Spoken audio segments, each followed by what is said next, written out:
Hi everyone, welcome to Manabadi. This is Sunil. ఈ video సెషన్లో మనం నీతి ఆయోగ్ కోసం క్లియర్గా చూడబోతున్నాము. అండ్ మీకు ఇంకేం టాపిక్స్ కావాలో ఖచ్చితంగా కింద కామెంట్ సెక్షన్లో మెన్షన్ చేయండి. మా వీలున్నంత వరకు అవి మీకు అందించడానికైతే మేము ట్రై చేస్తాం. సో టాపిక్లోకి వెళ్దాం. నీతి ఆయోగ్. సో నీతి అంటే ఏంటి? National institute for transforming India. So N for national, I for institute, T for transforming, I for India. So, National Institute for Transforming India was established as a substitute for Planning Commission. So, నీతి ఆయోగ్ కన్నా ముందు planning commission ఉండేది.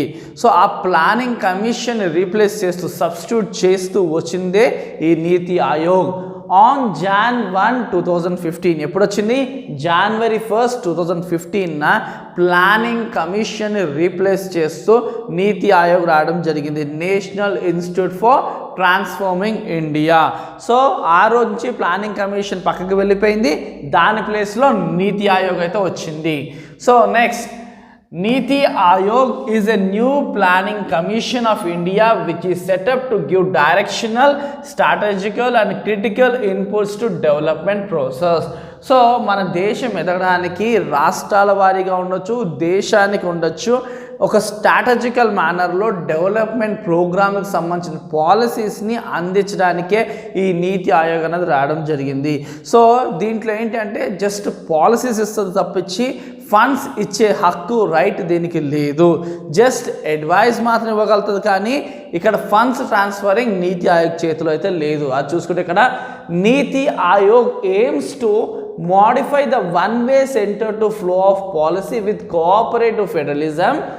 It formulates policies, but it does not have the power to generate central funds to state.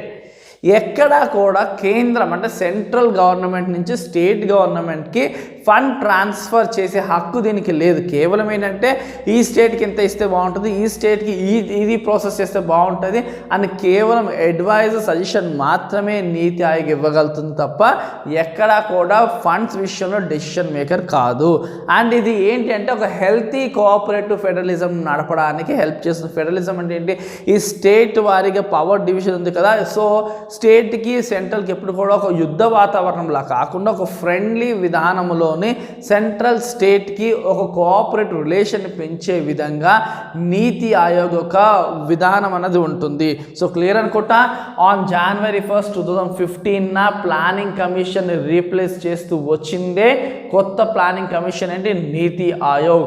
ఇది cooperative federalism, సెంట్రల్కి స్టేట్కి ఒక మంచి సత్సంబంధాలు కలిగి ఉండే విధంగా దీని యొక్క పాలసీస్ ఉంటుంది. ఇది ఎంతసేపు అయినా డెవలప్మెంట్ ఎలా అవ్వాలి ఏంటి అన్న దానికి సంబంధించి ఒక స్ట్రాటజికల్, ఒక ఆర్డర్, ఒక విధానాన్ని, ప్రోగ్రామ్ని, పాలసీస్ని ఇస్తుంది. అండ్ కేవలం పాలసీస్ ఇచ్చే, అడ్వైస్ ఇచ్చే హక్కును తప్ప ఎక్కడ కూడా ఫండ్ ట్రాన్స్ఫర్ సెంట్రల్ గవర్నమెంట్ నుంచి స్టేట్కి ఎక్కడ ఫండ్ ట్రాన్స్ఫర్ చేసే హక్కు అయితే లేదు. ఇది నీతి ఆయోగ్ సంబంధించిన ఇంట్రడక్షన్. దీనికి సంబంధించిన ఆబ్జెక్టివ్స్ కోసం చూసుకుందాం. Objectives of NITI Aayog: to encourage good governance with the help of technology. ఇప్పుడున్న మోడర్న్ టైమ్స్ తగ్గట్టుగా ఆ టెక్నాలజీని అందిపుచ్చుకుని దేశాన్ని ప్రగతి పదంలో నడిపించే విధానమే దీని ముఖ్య objective. Okay. Next, to include the non resident Indian community in the development process. ఎవరైతే నాన్ రెసిడెంట్స్ ఇండియన్స్ ఉంటారో వాళ్ళు ఇక్కడ ఉండకుండా ఇతర దేశాల్లో ఉన్న వాళ్ళని డెవలప్మెంట్ ప్రాసెస్లో ఇన్క్లూడ్ చేసుకునే ఆబ్జెక్టివ్స్ దీని ముఖ్యమైన objective. To include the non resident Indian community in the development process. Okay. Next, to benefit from scientific, entrepreneurial and intellectual human capital. So human capital, intellectual human capital ఉండొచ్చు, risk తీసుకునే ఉద్దేశం ఉండి enterprises పెట్టే entrepreneurs ఉండొచ్చు. వాళ్ళందరికీ లాభదాయకంగా and వాళ్ళ నుంచి దేశం లాభపడే విధంగా దీని ఆబ్జెక్టివ్స్ అయితే ఉంటాయి. So to benefit from scientific, entrepreneurial, intellectual human capital. So ఎవరైతే తెలివిగా ఉండి రిస్క్ తీసుకునే ఉద్దేశం ఉండి సైంటిఫిక్ సైంటిఫిక్గా వాళ్ళ యొక్క విధానాలు ఉన్న వాళ్ళని ఎంకరేజ్ చేసే విధంగా వాళ్ళు లాభపడి వాళ్ళ దేశము లాభపడే విధంగా నీతి ఆయోగ్ యొక్క ఆబ్జెక్టివ్స్ ఉంటాయి. Next, to provide benefit for the farmers by focusing on both agriculture production and food security at the base. రైతులు చాలా ముఖ్యమైన వాళ్ళు, మన దేశానికి వెన్నెముక్క అని చెప్తారు. సో అటువంటి రైతుని ముఖ్యంగా బలపరిచే విధానం ఎలాగా అంటే 2 విధాలు. అగ్రికల్చర్ ప్రొడక్షన్ పెంచాలి ఎలాగా, టెక్నాలజీ విధానం, లేటెస్ట్ మిషనరీని అందించి బెస్ట్ సీడ్స్ అందించి ఇలాగ అగ్రికల్చర్ ప్రొడక్షన్ని బలపరచాలి. అండ్ దాంతోపాటుగా ఫుడ్ సెక్యూరిటీ విధానాన్ని రూట్స్ నుంచి బేస్ నుంచి బలపరిచితే అప్పుడు ఆటోమేటిక్గా రైతులు బలపడతారు, అప్పుడు దేశం స్ట్రాంగ్ అవుతుంది. సో అది to provide benefits for the farmers by focusing on both agriculture production and food security at the base.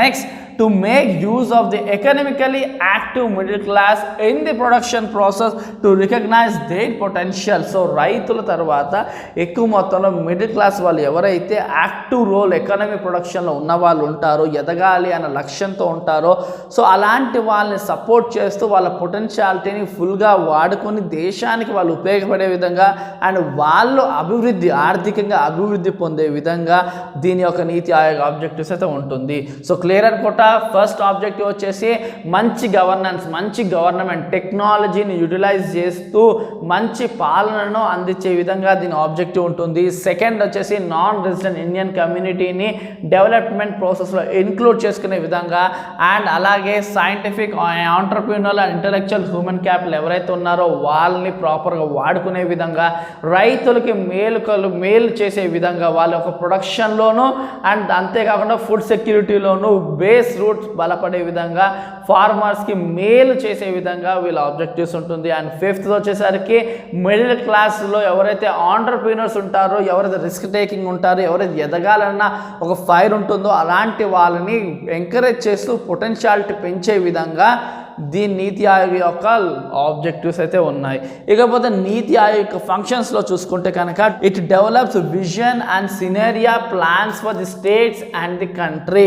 So ఇది ఏం చేస్తుందంటే ఒక విజన్ చూస్తుంది, ఒక ఈ పని చేస్తే ఇంత మంచి జరుగుతుంది, ఇది చేస్తే ఇంత డెవలప్మెంట్ జరుగుతుంది, రాబోయే 10 ఏళ్లలో ఈ ప్రాజెక్ట్ తీసుకొస్తే ఇంత బెనిఫిట్, ఇలాగా అది ఒక విజన్ యూజ్ చేస్తుంది, ఒక సినేరియాని చూసుకుంటుంది.